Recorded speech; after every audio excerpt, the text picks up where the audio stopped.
People grow apart, right? That's what I told myself to sleep comfortably at night.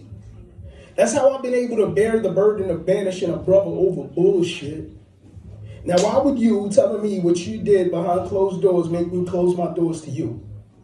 After all that we've been through, I didn't even consider what it might have took for you to execute that move, silly me. Fixated on the fear that maybe all those years you was feeling me. Questioning whether your truth was fair to me. Never once considering how uncomfortable you would have been.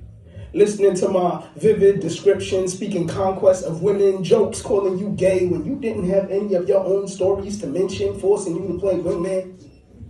Now, was my inability to accept you and your coming out decision rooted in my own guilt of feeling like I was responsible for you playing out of position for not listening?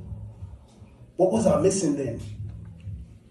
I used to look back and just blame it on my youth, when I was still too much of a coward to really face the truth that I was scared.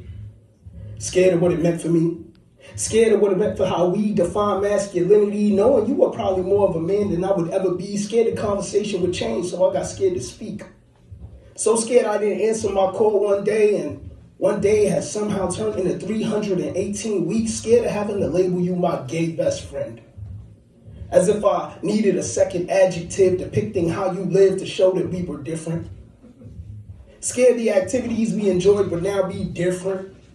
Like now they'd have to use different gym equipment. Like menus would change and have a section for gays. Like now it would mean something different to order Hennessy. Straight, like your ability to understand sports would no longer be the same. Like us hanging out would now look like a date. Scared you talk about love in a way I couldn't relate. Scared because I'd be uncomfortable at the conversation of queer sex. Scared that you'd notice. Scared of the moment when you'd realize I was homophobic. I'm sorry. I'm sorry that realization came at the cost of our closeness. I'm sorry for treating you like you chose this. I'm sorry I was too ignorant to understand and too oblivious to know this. I'm sorry your best friend wasn't someone you could have told this. That I was sold out of warm hugs, so I only offered cold shoulders. I'm sorry for my absence. I'm sorry for my abandonment. I'm sorry for everything that happened. I'm sorry for living up to the stereotype attached to cis straight black men. You deserve better. I'm trying to be. I like to believe I'm better now.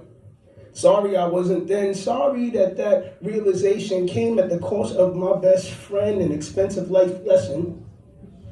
But we tend to remember what we paid most for, especially if we still paying today. Sincerely, straight men who lost their best friends when they came out as gay. Story.